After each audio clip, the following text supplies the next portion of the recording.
Our conversation today, Adam Guillette is president of Accuracy in Media. Adam, thanks for joining us today. I think there's a couple of issues we need to talk about with the BBC. First of all, their top leadership has had to resign because of some deceptively edited clips that they produced about President Trump. What can you tell us about the scandal that is engulfing the BBC right now?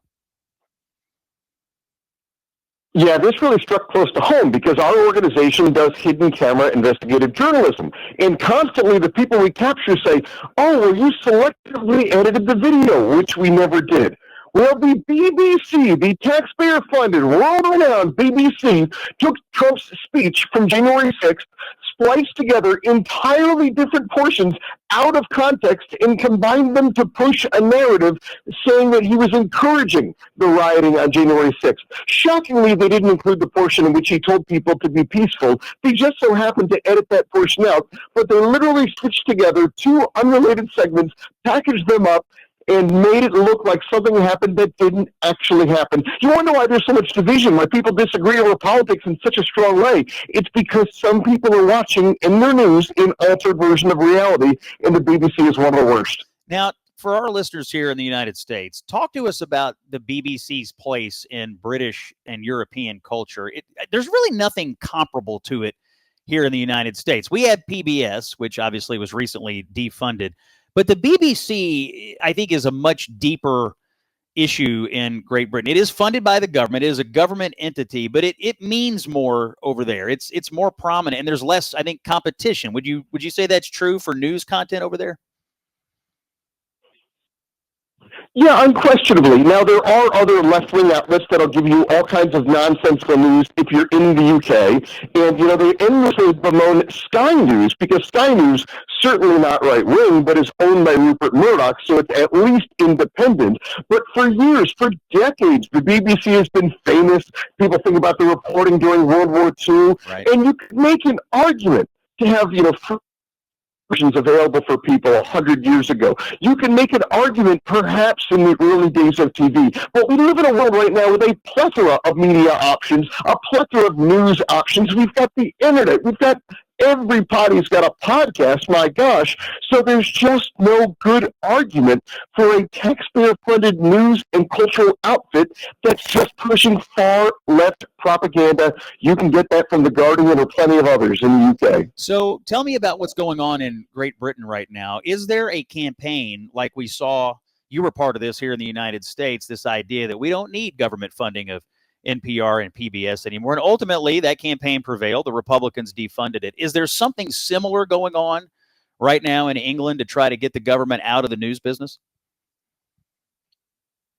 I would say not to any kind of significant degree because it's so ingrained in their society, and their society doesn't really have, kind of the great history of independent journalism that we have. People relied on the BBC so much for so many decades, and sure, there are plenty of independent news outlets, but the BBC had such an incredible head start over the rest and created different kinds of content that weren't even directly news related that people just loved the BBC. And the notion of actually suggesting, no, we're going to get rid of it, I don't think that's going to be too seriously suggested or pushed by many people, particularly with the government they have that's currently in charge. As you also saw, they, as one would expect, had an incredibly one-sided account of the war between Israel and Hamas. And it came into fire now that they were repeatedly bringing people on television and interviewing them who were avowed racists, members of Hamas. They weren't disclosing this fact. Instead, they were telling the English people, telling the British people, oh yeah, here's a local expert from Gaza who could tell you what's going on. It's as if we brought in Baghdad Bob to give us commentary on the war against Iraq. That's what the BBC was doing with their viewers. Yeah, it seems to me that the BBC, just in terms of international news, well, first of all, the position they play, I mean, the place they hold in our world news distribution system when it comes to international conflict is enormous. I mean, you're routinely going to see BBC reports.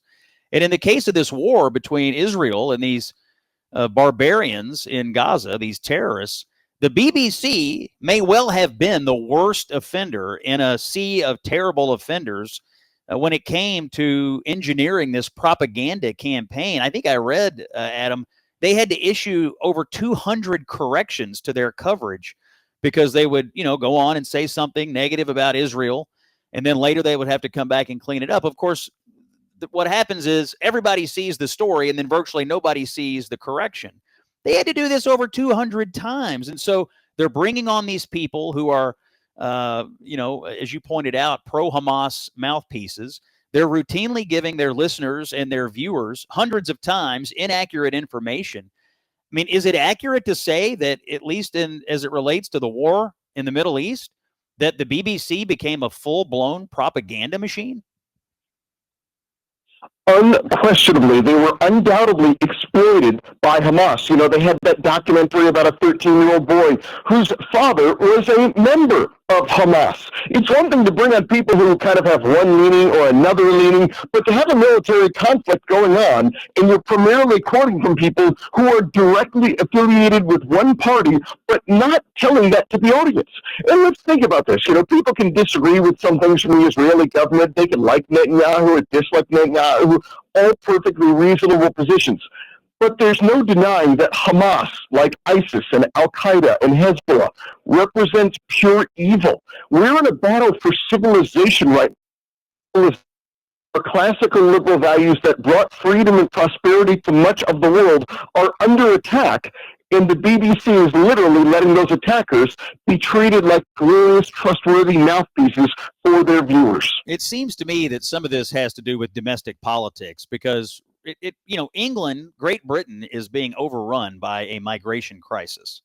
And they have a number of people, thousands and thousands and thousands of Muslims from the Middle East have come to England, and it is really impacting their domestic politics there. It seems to me it's pretty obvious that it's also impacting what the BBC is willing to say about international issues that involve Israel. Somebody did it might have been you guys, counted up all the news alerts the BBC did in 2023. Apparently they issued 219 news alerts, and only just four of them touched on the immigration crisis that people in Great Britain are facing. Do you think it's true that the migration crisis that has roiled British politics has had this kind of a dramatic and, I think, negative impact on the BBC? Are they changing their coverage just to match what's going on politically? I certainly haven't seen them changing it. They're trying to pretend that anybody who's against mass migration from Syria is some kind of evil racist. And for those who aren't aware, there was a recent massive scandal in the UK where it seems for years migrants were grooming and sexually assaulting children, and the government wasn't prosecuting these people because they knew it would be politically unfavorable, and they thought that it would kind of stir up an anti-migrant resentment. Yeah, one might think that rape could stir up some level of resentment against people. Well, shockingly, the BBC didn't uncover and break that story. The Times broke that story. For all of their research, how that would escape the journalistic grasp of the BBC, and it came to other outlets to do it. And for those who think about migration in the United States, what they're dealing with in Europe is dramatically different. We've got people who are walking from Ecuador and might want a minimum wage job at Starbucks. We could debate whether or not is on migration in the United States, but that's what we've got. That is 20-something males coming from Syria who have no interest in assimilating, and some of them are quite violent. It's a dramatically different problem with migration that they do in Europe than what we do within the U.S., and we're kind of very fortunate for that. But again, if you would read and follow the content on the BBC, you would think that only evil, radical, right-wing racists are bothered by it at all. Okay, let's wrap up this conversation about the BBC and tell you what's happened. Because of this issue you started with, they're selectively, deceptively editing these clips about Donald Trump.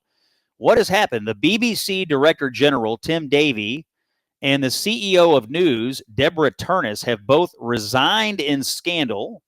And the chairman of the BBC, Samir Shah, has sent a letter of apology to the British government. Is it your opinion that it'll stop here, or do you think there's going to be more shakeup at the BBC as this scandal continues to unfold? It take the expected hope you'll see a massive shakeup. I can't imagine that the current government will engage in any kind of massive shakeup. But the most important kind of shakeup that should occur is from the viewership. People need to break their viewing habits when you see that you're being so overtly lied to. And when the two people responsible, the two people resigning, aren't entry level, they're not young kids, it's not an intern, but rather are leaders of this institution, well, to me, it speaks to an institution that's rotten to its core. Adam, thanks for coming on today. Where do we find Accuracy in Media if we want to look you guys up? Sure, our website is aim.org, AIM.org. We're active on every social media platform. We have a ton of new hidden camera investigations coming out this week, and none of them are selectively edited. I love it. Adam Guillette from Accuracy in Media. Thanks for the report on the BBC. Doing good work over there at AIM. I encourage you to look them up.